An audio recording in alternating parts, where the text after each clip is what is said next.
मुझे नहीं पता कि ये शब्द पलटू किस कैटेगरी में आता है, क्योंकि उनके नेताओं ने ही इस शब्द का इस्तेमाल करना शुरू किया था। 2017 में जब मुख्यमंत्री नीतीश कुमार जी महागठबंधन को छोड़कर पुनः वापस एनडीए गठबंधन में गए थे, तो उस वक्त प्रमुखता से इन शब्दों का, इस पर्टिकुलर शब्द का इस्तेमाल मुख्यमंत्री नीतीश कुमार जी के लिए किया गया था। मुख्यमंत्री जी 2.5 घंटे तक इंतजार करते हैं उप मुख्यमंत्री का कार्यक्रमों में। मुख्यमंत्री जितनी बार ये बोलते हैं, इससे पहले था क्या, हम ही ना सब काम किए हैं, इससे पहले कुछ था, इससे पहले कुछ काम होता था। जब मुख्यमंत्री ये बात करते हैं तो वो अपने उप मुख्यमंत्री के नेताओं के ऊपर ही टिप्पणी करते हैं ना, तो कार्यकर्ता तो इस तरीके की भाषा का इस्तेमाल करेंगे और इसका खामियाजा अगले विधानसभा के चुनाव में भी देखिएगा। मैं बार बार बोलता हूँ, नेगेटिव वोटिंग होती है, नेगेटिव वोटिंग होती है। आज आप सोचिए कि आप साथ में मिल गए हैं तो वो लोग भी एक साथ हो जाएंगे, ऐसा नहीं होगा। और इसीलिए नेगेटिव वोटिंग उपचुनाव में भी हुई, अगले विधानसभा। मुख्यमंत्री को चिंता है कि भैया माझी जी कहीं चले ना जाए, उनको पकड़ रहे हैं, खुले मन से प्रलोभन दे रहे हैं कि आपको जो चाहिए भैया हम आपको देंगे। ये प्रलोभन की राजनीति नहीं है तो और क्या है भैया। और भैया आप लोग तो जाने ही जाते हैं, क्योंकि आप लोगों ने तो सो कॉल्ड समीकरणों की राजनीति की है। मैं नहीं मानता भैया जात पात धर्म मजहब में, पर आप लोगों ने तो खुले मन से घोषणा करके, इनके घटक दलों ने खुले मन से घोषणा की है ना कि भाई हम MY समीकरण बना रहे हैं। समीकरणों की आप राजनीति करते हैं, मुख्यमंत्री खुद लव कुश गोरी कुर्मी क्या क्या नहीं करते रहते हैं। तो भाई ये टर्मिनोलॉजी किसने दी, हम लोगों ने तो नहीं दी ना।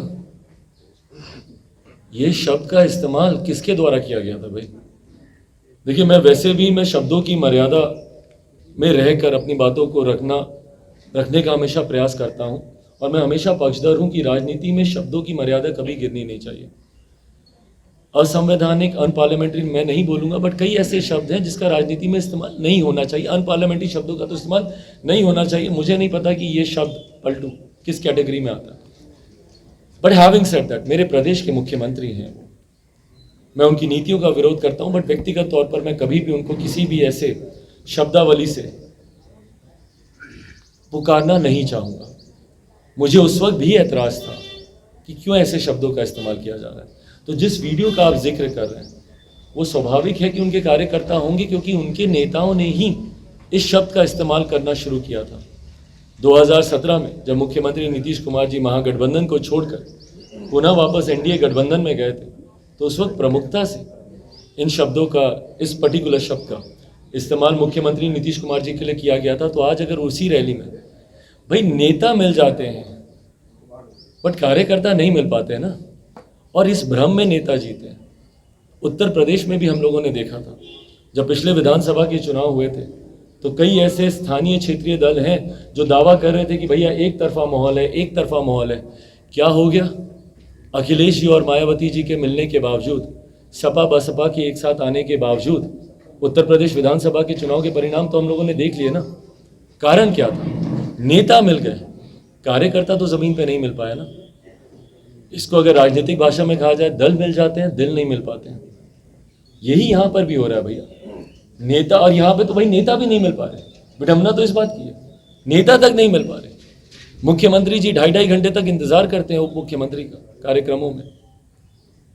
मुख्यमंत्री जितनी बार ये बोलते हैं, इससे पहले था क्या, हम ही ना सब काम किए हैं, इससे पहले कुछ था, इससे पहले कुछ काम होता था। जब मुख्यमंत्री ये बात करते हैं तो वो अपने उप मुख्यमंत्री के नेताओं के ऊपर ही टिप्पणी करते हैं ना।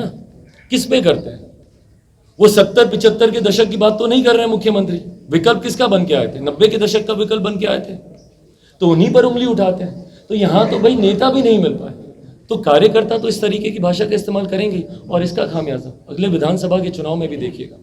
मैं बार बार बोलता हूँ, नेगेटिव वोटिंग होती है, नेगेटिव वोटिंग होती है। आपने जिनके ऊपर प्रताड़ित, जिन लोगों को प्रताड़ित किया, आज आप सोचिए कि आप साथ में मिल गए हैं तो वो लोग भी एक साथ हो जाएंगे, ऐसा नहीं होगा। और इसीलिए नेगेटिव वोटिंग उपचुनाव में भी हुई, अगले विधानसभा से उम्मीद की जाती है कि आप विकास का विजन आप सामने रखिएगा। वो विजन है नहीं, किसी भी नेता का भाषण सुन लीजिए। मुख्यमंत्री को चिंता है कि भैया माझी जी कहीं चले ना जाए, उनको पकड़ रहे हैं, खुले मन से प्रलोभन दे रहे हैं कि आपको जो चाहिए भैया हम आपको देंगे। ये प्रलोभन की राजनीति नहीं है तो और क्या है भैया। कि आपको जो चाहिए हम आपको देंगे, पर आप कहीं जाइएगा मत। आपके विचार सिद्धांत कोई मायने नहीं रखते, आपको जो चाहिए हम देंगे, आप जाइएगा मत, क्योंकि एक नेता हमारे छोड़ के चले गए। तो भाई उस मंच पे बिहार बिहारियों के लिए क्या था? तो जब सामने खड़े हुए युवा जब ऐसा विरोध करते हैं तो वो विरोध स्वाभाविक है, क्योंकि आक्रोश को ये लोग समझ नहीं पा रहे हैं। और भाई आप लोग तो जाने ही जाते हैं, क्योंकि आप लोगों ने तो सो कॉल्ड समीकरणों की राजनीति की है। मैं नहीं मानता भैया जात पात धर्म मजहब में, पर आप लोगों ने तो खुले मन से घोषणा करके, इनके घटक दलों ने खुले मन से घोषणा की है ना कि भाई हम MY समीकरण बना रहे हैं। समीकरणों की आप राजनीति करते हैं, मुख्यमंत्री खुद लव कुश गोरी कुर्मी क्या क्या नहीं करते रहते हैं। तो भाई क्या कर लिया आप लोगों ने? आज की तारीख में जो लोग बोलते हैं कि समाज के एक वर्ग का उत्पीड़न हो रहा है, तो भैया बिहार में 32 साल से आप ही लोग तो बैठे हुए हैं, तो क्यों नहीं वो समाज मुख्य धारा के साथ जुड़ गया?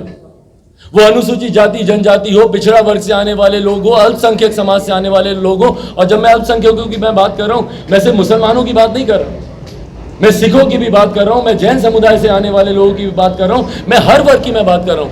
क्या कर दिया आप लोगों ने उनको मुख्य धारा के साथ जोड़ने के लिए? तो आपकी कथनी करनी में फर्क दिखता है।